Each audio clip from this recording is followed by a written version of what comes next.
Қырыққа келдім, 40 жасқа келдім. Не істедім? Жарайды.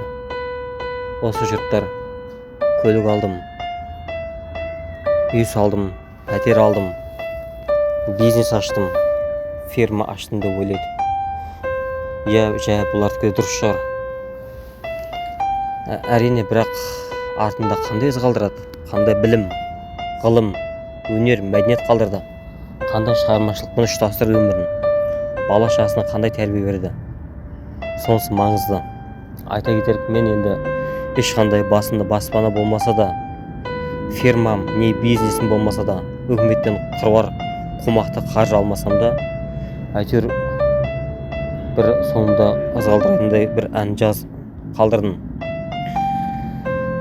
Қазақта мақал бар ғой, 30-да орта бұзбасаң, 40-та қамал алмайсың дейді.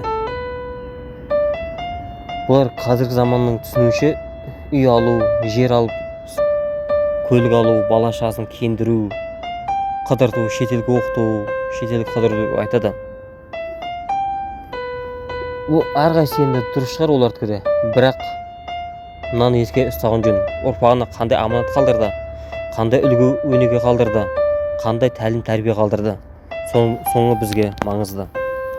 Енді мен айта кетейін, мен де ештеңеде үй алғанда жоқпын, не бір қызметте орналасқанда жоқпын, не артымда балашам үй қалдырмасам да, осы Құдайдың берген талантымен 62 ән қалдырып отырмын. Демек, менің ұрпағыма да бүкіл келер азаматтарға да, адамзаттарға да мәңгі өшпестей мұра қалдырдым. 47-46 ағылшын әні, 14 қазақ әні, 2 орыс әнін қалдырдым. Ән жазу оңай шаруа емес. Бұны мен өз ойымнан аспаннан алған жоқпын. Бұны Құдайдың табиғаттың берген таланты. Кезінде марқұм қазақ вальсінің королі Шәмші Қалдаяқов атамыз Созаққа келгенде, біз жас болса керек, енді білмедім, өмірге келдік пе келмедік пе, қонақ болып келгенде Созақ ауданына әке-шешеме былай бата беріп келді. Ең жаман болғанда да бала-шағам маған ұқсасын деді.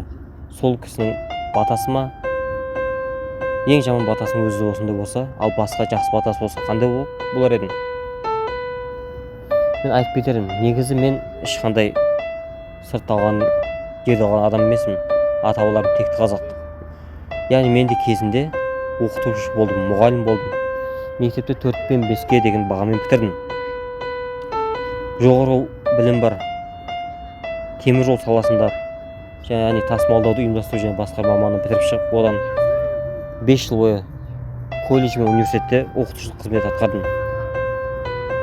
Онда мен жақсы балаларға үлгі өнеге болдым, тәлім тәрбие беріп, сонымен қатар ғылыми тәжірибе, ғылыми өндіріс тәжірибе және ашық сабақтарды ұйымдастырумен өткіздім.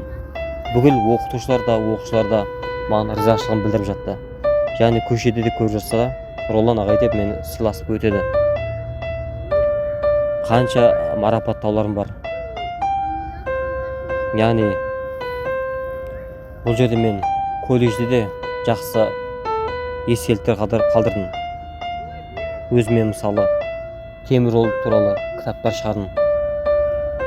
Анимациялы жобалар, виртуалдық жобалар салдым. Бір кітапты қазақша аудардым. Макеттер жасадым. Әрине, өзімнің ғылыми жетістігім болса да, әкемнің арқасы үлкен, үлесі зор, еңбек. Әкем суретші болып макетті ойдағыда атқарып шықтық. Сонда жақсы мақтау марапаттар қағаздарым бар. Спортпен айналыстым, жекпе-жек спорт болса да, әйтеуір ешқандай жеңіске жетіспесем де, белсенді қатысқаным үшін де оған марапатталдым. Мен ешқандай өкінбеймін, ризамын өміріме. Ақша да, байлық та барлығы қалады ол. Ең бастысы бала-шаға жақсы білім тәрбие беру керек. Дүние, ақша, мүлік уақытында болса, ол ешқандай пайда да бермейді, ешқандай жақсылық та әкелмейді. Ақша болса, ол демде нәрсе ол. ол үй алу, көлік алу деген екінің бірінің қолына келеді, ақша болса. Ал саған рухани мұра, өнер, білім, ғылым, мәдениет, шығармашылық туралы ізгі өмір қалдыру, адамгершілік, ізгілік, инабаттылық болса, сонымен саған жетістікке жетесің. Мен ризамын. Себебі 23-нен бастап 28 жасыма дейін оқытушылық қызмет атқардым. Одан бір жыл күзет қызметіндегі басшының орынбасары көтерілдім. Одан осы тағдырдың жазуымен дейміз бе, өмірдің қатты қиындығынан бастап келеңсіздікке ұшырап барлық айырылған жаным бар. Себебі мен шындық бойында жүрдім. Қарапайым жұмысшы болсам да әйтеуір осы артымда қалған із бар. Себебі мен ініме бүгін 14 қазақ әнін бәрін соған бердім. Биыл 2024 жылы інімне өте табысты жыл болды. Үйленер алдында 10 ән жазып, бейне баян түсіріліп, альбом түсірілді. Өзіне лайық қызмет атқарды, сонымен үйленіп той жасалды. Соңында бір мыңда бір тәңірге алғыс деп қояйық.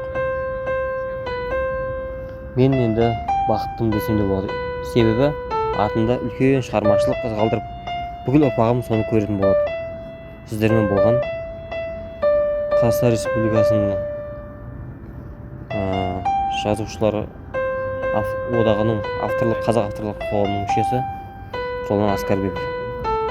Сау болыңыздар. Мыңда бір алғыс сіздерге.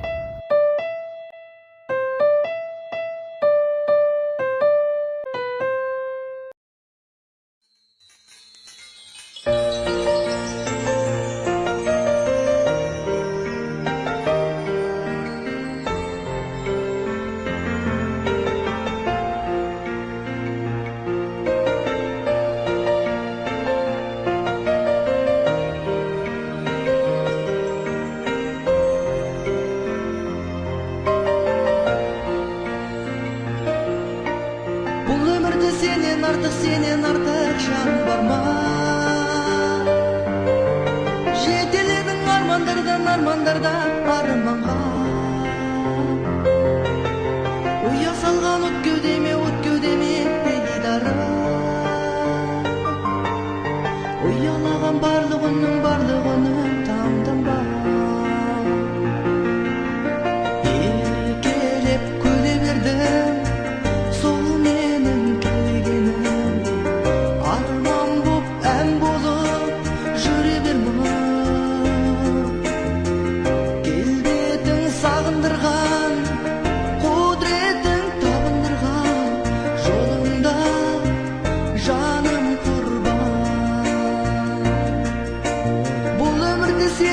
Seni ғана таңдадым. Еркелешім мамық жаным, жан жарым. Ұйқы сұрап ұзақ күндер көзіме.